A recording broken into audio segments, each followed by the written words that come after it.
en el programa radial 100 preguntas y respuestas para comprender el conflicto colombiano, que está basado en 2 tomos, que aquí está el tomo número 2.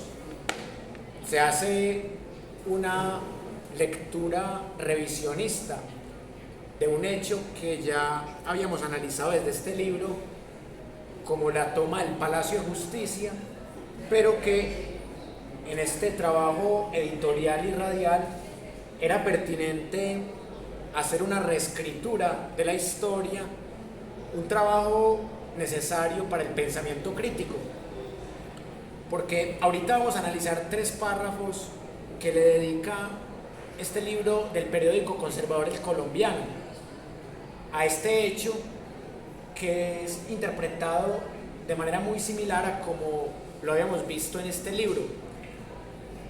Y lo primero es reconceptualizar el nombre del hecho, porque los medios tradicionales siguen diciendo que fue solo la toma al Palacio de Justicia y siguen culpabilizando solamente a la guerrilla del M-19.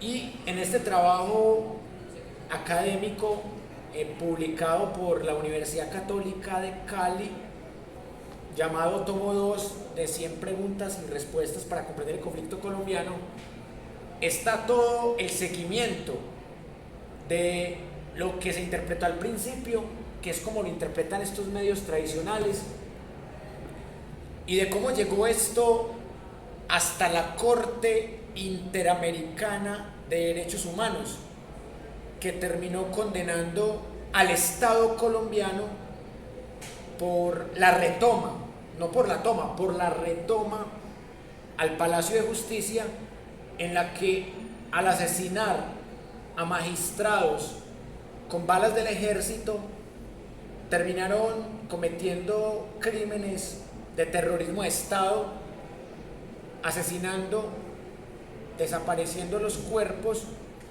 de magistrados, que algunos no han aparecido todavía. Entonces, en este libro y en este programa radial está todo el proceso, incluyendo la condena al general del ejército Plazas Vega. Pero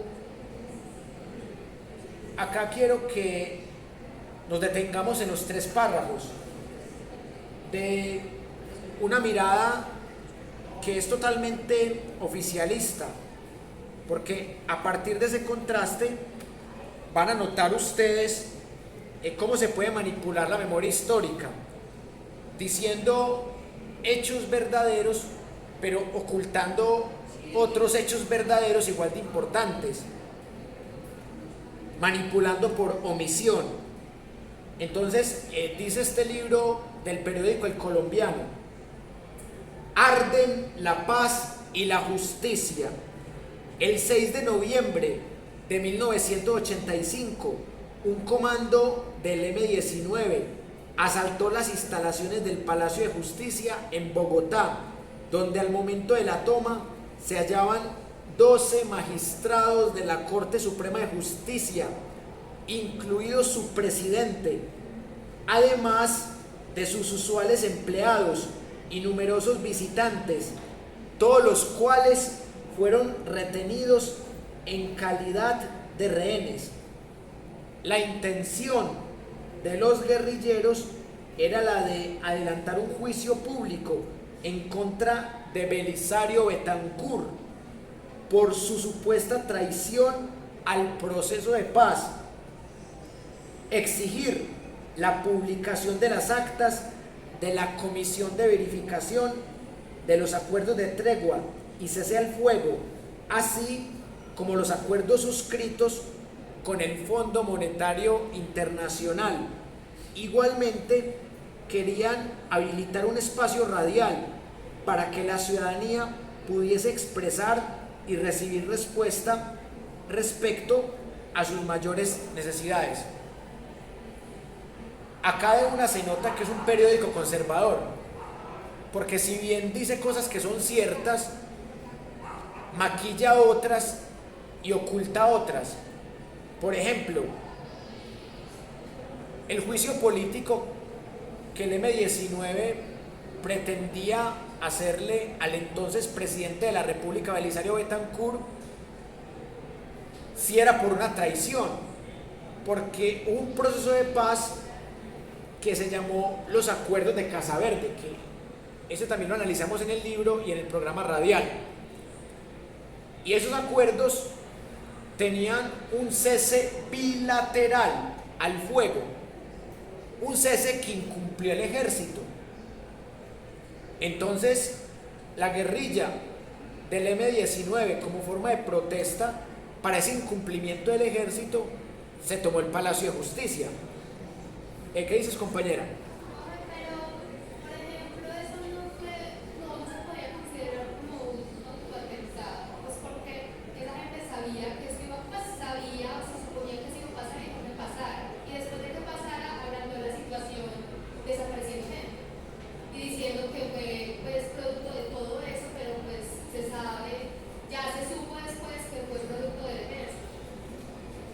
Esa cuestión es muy interesante la que planteas, porque también hay otra teoría que esa sí es conspirativa, pero no es absurda, que dice que también había gente del gobierno interesada en borrar archivos de corrupción. Por ejemplo, allá estaban las investigaciones contra el Partido Liberal y contra el Partido Conservador por vínculos con narcotraficantes. Allá estaban las denuncias del asesinado ministro de Justicia Rodrigo Lara Bonilla, que implicaban a gente del Partido Liberal, a gente como Alberto Santofimio, como Ortega, como Pablo Escobar, como Álvaro Uribe Vélez. Entonces, esa teoría dice que el ejército se tomó adrede el Palacio de Justicia para poder aprovechar y eliminar investigaciones en contra de sus jefes, sean politiqueros del Partido Liberal o Conservador, o sean narcopolíticos. No es para nada descabellada, pero acá también hay que comprender lo que se dice en el programa de radio, que el señor Echandía les pidió encarecidamente que no se fueran a retomar el palacio por la fuerza, porque en medio de las balas quienes iban a salir heridos y muertos eran los magistrados, porque al fin y al cabo pues el M-19 se podía defender, pero los militares y ellos iban a hacer ahí un desorden que iba a implicar la muerte de inocentes, y el presidente no les quiso hacer caso y pusieron un partido de fútbol de Millonarios con Unión Magdalena para entretener a la gente. Eso lo hizo Noemí Sanín y nunca pagó por eso, solo para ignorar la petición del magistrado de que no se tomaran el Palacio de Justicia por la fuerza. ¿Qué dice, compañero? Ahí hablaban de algo de que el ejército no le quería hacer caso al presidente, que estaban, que casi era golpe de Estado, pues, si era, o sea, que al final del discurso toda la decisión. Esta noticia decía que en el discurso se veía como él decía que era el único responsable de todas las decisiones, pero que hasta cuando estábamos solicitando que no se lo tomara el ministro, decía que quería hablar con un presidente, pero que no era capaz, pues el presidente le tenía miedo al ejército, porque estaban en esa discusión Belisario con el ejército. Tiene que ver mucho con el tema de la gobernabilidad. Además, Belisario era un tipo estratégico, porque está también el tema que hablamos la vez pasada, de por qué destituye a Uribe de la alcaldía de Medellín, porque Uribe estaba muy curtido con Pablo Escobar, y Uribe se inventa unas amenazas de la guerrilla para decir que por eso fue que renunció a la alcaldía de Medellín. Y esa hipótesis también puede ser válida. Al fin y al cabo, de eso se trata, de conocer muchas interpretaciones. Pero lo de Noemí Sanín fue lo más cuestionable, porque no le importó la vida de los magistrados. Y se supone que el presidente no solamente es el jefe de gobierno, sino que es el jefe de Estado. O sea, el presidente podía decir, no se vayan a tomar el palacio. Y si las fuerzas militares le desobedecen al presidente, eso deja muy mal para el presidente. Es como que Petro le dé una orden a los militares y no le hagan caso. Sería gravísimo para la democracia colombiana, como fue en ese momento. ¿Qué dices, compañera?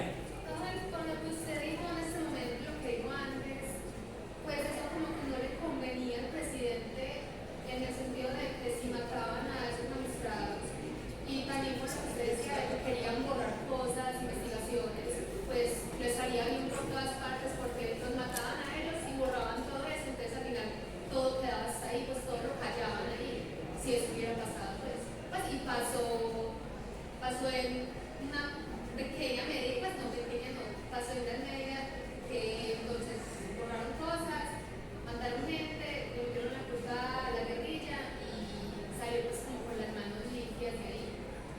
Era el plan macabro perfecto, porque miren, le echaban toda el agua sucia a la guerrilla, que estaba muy desprestigiada por los medios masivos y por la gente. Solamente la gente que quería esa guerrilla les creía a ellos.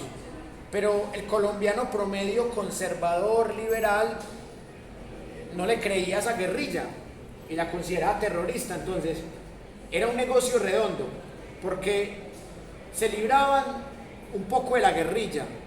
Fuera de eso, le echaban la culpa a la guerrilla de todo.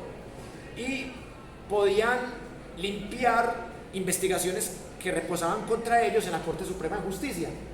Pero, de cierta manera, les salió el tiro por la culata, porque con el pasar del tiempo se descubrió que esas balas mataron a magistrados y que eran balas del ejército, y que varios magistrados fueron sacados con vida por parte del ejército y luego aparecieron muertos, falsos positivos. Lo digo que con Uribe. Y varios de esos nunca aparecieron sus cuerpos. Esta es la hora que ya vamos a completar 40 años de ese hecho. En noviembre del 2025 cumplimos 40 años. Este año cumplimos 38. Vamos a cumplir 40 años de eso y hay cuerpos que no han aparecido. Y cuerpos desaparecidos por el ejército. Por eso la Corte Interamericana de Derechos Humanos, que es una entidad internacional independiente de las ideologías, al menos en apariencia, ya condenó al Estado colombiano, porque es un crimen de lesa humanidad, de terrorismo de Estado ya comprobado. Pero miren, yo lo que quiero que miremos es cómo este periódico, a través de este libro, le lava la cara al gobierno de Belisario. Miren lo que dice en los últimos párrafos que le dedica a este hecho. Al poco tiempo de la toma guerrillera, las Fuerzas Armadas desplegaron un operativo militar que, desoyendo las súplicas de diálogo del presidente de la Corte Suprema de Justicia, Alfonso Reyes Echandía, y de otras figuras públicas que trataron de interceder por una salida pacífica, culminó con la reconquista sangrienta del edificio. Bueno, aquí dicen un hecho verdadero y hay que reconocer que aquí lo hicieron bien. O sea, están reconociendo que sí hubo esas súplicas del señor Alfonso Reyes Echandía, presidente de la Corte Suprema de Justicia.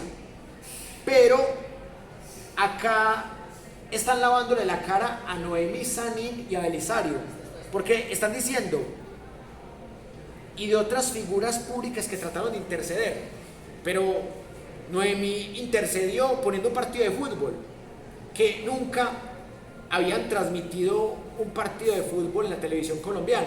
El primer partido de fútbol, Millonarios Unión Magdalena, que transmiten por televisión colombiana, era para tapar las súplicas de Darío del señor Alfonso Reyes Echandía.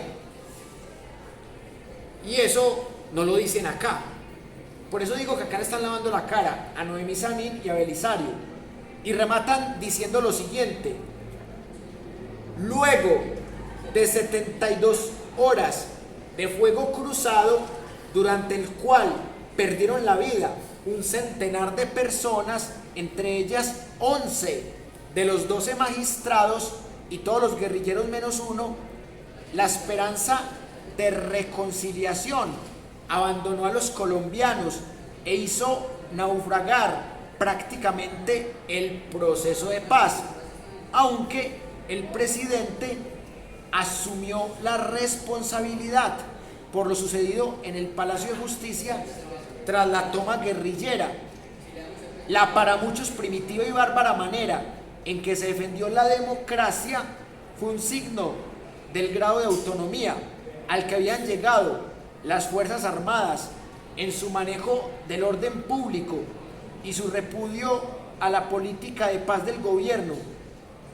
Años más tarde se diría que lo que allí ocurrió fue una masacre inmisericordia de personas cuyas vidas no significaron para quienes dirigieron e intervinieron en los hechos, entre comillas. En su momento, los sucesos del Palacio de Justicia pusieron en tela de juicio el carácter de la lucha armada como alternativa política y sirvieron para desprestigiar a sus representantes y tildarlos de terroristas. Acá hay una cosa cierta, pero hay otra que es sesgada.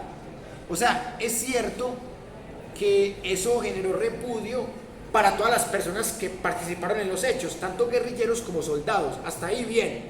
Pero en la parte final solamente hablan de que esto desprestigió a la guerrilla del M-19 como terrorista. También desprestigió al ejército, porque el ejército quedó como un terrorista peor, porque es que la gente le paga impuestos es al Estado, al gobierno, a la fuerza pública, a no ser de que hayan regiones que le paguen vacunas a las guerrillas, pero la mayoría del pueblo colombiano le paga impuestos es al ejército. Es más grave lo del ejército que lo del M-19, porque al fin y al cabo el M-19 está por fuera de la ley. Estaban en un proceso de paz y el gobierno los traicionó, no cumplió el cese bilateral al fuego. Entonces aquí se nota claramente el sesgo del colombiano, porque está diciendo el M-19 fue el que quedó desprestigiado. Eso es cierto, pero es igual de cierto que el gobierno quedó desprestigiado, no solamente el ejército, y trata de hacer quedar a Belisario como el bueno. Es que no, es que el gobierno asumió la responsabilidad. Falso, el gobierno no pagó cárcel, el gobierno no apoyó a los magistrados, el gobierno los ignoró, el gobierno prefirió poner un partido de fútbol en televisión como cortina de humo. Entonces miren, cómo este periódico, El Colombiano, desde esta época claramente está a favor de los opresores.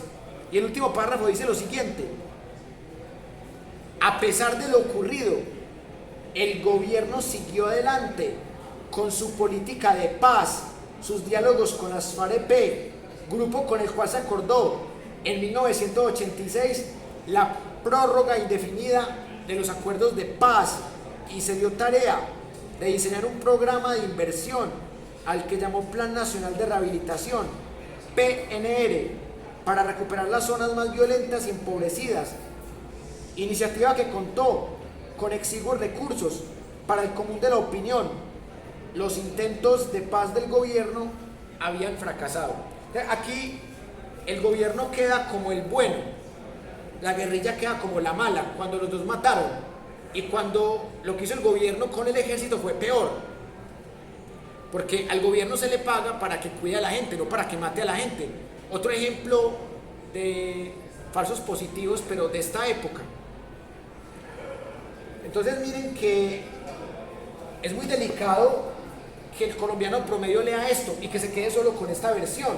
Es muy delicado porque el colombiano promedio va a seguir hablando de la toma del Palacio de Justicia, lo cual está bien, pero no va a hablar de la retoma, no va a hablar de lo que ya decidió la Corte Interamericana de Derechos Humanos, no va a hablar de esa otra cara de la moneda que es tan necesaria en el pensamiento crítico.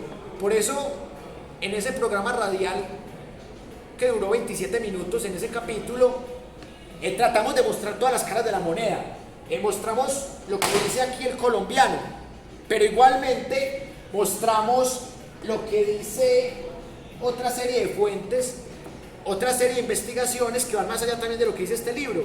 Recordemos que este libro solo le dedicó medio párrafo al hecho, y mire cómo lo despachó. Mire, durante su gobierno hubo varios hechos luctuosos. Está hablando de Belisario, la toma del Palacio de Justicia por el M-19, que fue recuperado por la fuerza pública con un gran saldo de magistrados muertos, y ahí conecta con la catástrofe de Armero. O sea, le dedica 3 renglones y cuarto, ni siquiera 3 renglones y medio. O sea, en 3 renglones y cuarto habla solamente de la toma del M-19, no habla de la retoma. Ojo, y este libro es de 1999, no es un libro del 86, es un libro que ya tenía los suficientes elementos de juicio, las fuentes necesarias para haber hecho algo parecido a lo que realizamos en estos libros y en este programa radial de 100 preguntas y respuestas para comprender el conflicto colombiano. ¿Cómo es posible que le dedique 12 páginas al gobierno de Belisario Betancur y que de esas 12 páginas solamente le dedique 3 renglones y cuarto a un hecho que es terrorismo de Estado y que no acepte que hay terrorismo de Estado, que no acepte que el ejército también mató gente y que le eche la culpa solo al M-19? Miren que esto es peor que lo del colombiano, porque lo del colombiano por lo menos tiene 3 párrafos y en esos 3 párrafos dicen algunas cosas verdaderas, son sensatas, dicen una mentira, que Belisario asumió la responsabilidad. Falso, Belisario no asumió la responsabilidad. Si hubiese asumido la responsabilidad, hubiera hecho, me entrego a las autoridades porque yo fui el autor intelectual de este genocidio, porque yo no pude controlar las fuerzas militares. Pero el tipo quedó impune y se murió hace poquito y quedó impune. ¿Qué dices, compañera? Pero con todo el contexto no se puede pensar, por ejemplo, iniciaron un proceso de paz. Sí. Con la intención de meterlos como una trampa a la guerrilla, porque después los traicionan, después dejan que tomen el palacio, pasa todo eso que les favoreció pues en el momento a ellos, se dieron cuenta como que ya les estaban sacando las cosas, tratando de remediarlo, al final se olvidaron como de todo eso y pues en parte les salió, igual menos al presidente le salió. Porque el presidente no nos pagó nada. Entonces fue como una trampa para las guerrillas que hizo eso. Ahí el que pagó fue Plazas Vega. Plazas Vega sí fue el que pagó. Como pasó con los falsos positivos. Con los falsos positivos pagaron unos y hay otros que no han pagado. Por ejemplo, Juan Manuel Santos no pagó, hasta se ganó un premio Nobel de Paz. Y Álvaro Uribe menos. O sea, los 2 mayores responsables de los 6.402 falsos positivos no pagaron. Pagaron fue puros militares de bajo rango. Y acá por lo menos pagó Plazas Vega. Pero en los falsos positivos hay generales de alto rango que no han pagado. Entonces miren lo delicado de la situación y lo que dice la compañera en su interpretación me parece válido, sensato, porque pareciera que fue todo premeditado para, por un lado, desprestigiar a esta guerrilla más de lo que estaba, quitarse la responsabilidad de haber roto el cese bilateral y por ahí derecho borrar unos expedientes que les comprometía por corrupción y por temas como los que había denunciado el ministro de Justicia, asesinado muy poco tiempo antes, Rodrigo Lara Bonilla. Entonces, acá pueden ver ustedes 3 formas muy diferentes de pensar la historia. Una forma que se dedica a alabar a Belisario Betancur, que habla de las maravillas de su gobierno, que en efecto tuvo cosas buenas, en 12 páginas, pero en 3 renglones y cuarto despacha el tema del Palacio de Justicia para que no quede ese lunar para Belisario, para que Belisario quede como el bueno. Una visión que no es tan generosa con Belisario, porque apenas le dedica 3 párrafos al Palacio de Justicia, que dice algunas cosas verdaderas, otras no tanto, otras sesgadas, y está la versión más revisionista, que es la que tratamos de hacer acá. Una visión en donde mostramos todas las caras de la moneda, desde las versiones más viejas hasta las versiones más nuevas que implican esa resolución de la Corte Interamericana de Derechos Humanos. Y esto me lleva a 2 conclusiones. La primera, es muy importante en el pensamiento crítico no tragar entero, dudar hasta de lo que escribimos, porque van a seguir apareciendo cuerpos. así sea también en los falsos positivos. Entonces, esto que investigamos en el 2016 hay que volverlo a actualizar, porque en estos 7 años han encontrado más hallazgos. No podemos quedarnos clavados como este libro del 99, o no podemos quedarnos clavados en el 2002 con el colombiano. Hay que seguir mirando qué más se ha escrito, qué más se ha decidido, y así podremos estar más cerca de la verdad de los hechos. Y la última conclusión, que es muy importante para el pensamiento crítico, no estar sesgado con una ideología, porque también existe una historiografía que quiere vender al M-19 como una guerrilla de Santos, no de Juan Manuel Santos, sino de una guerrilla de seres inmaculados. Y la guerrilla del M-19 tenía respaldo popular, hizo algunas cosas por el pueblo, pero no deja de ser una guerrilla terrorista también. El M-19 nace por un robo electoral, actúa como una guerrilla robinhoodesca que atraca supermercados para llevar comida a barrios pobres. Era la guerrilla más querida, eso no se puede negar, pero también era una guerrilla terrorista. Y tampoco se puede decir que son unos santos y que no tienen responsabilidad. No, aquí ambos tienen responsabilidad. ¿Que tiene más responsabilidad el gobierno y el ejército? Sí, pero ambos tienen responsabilidad de esas vidas que se perdieron en el Palacio de Justicia.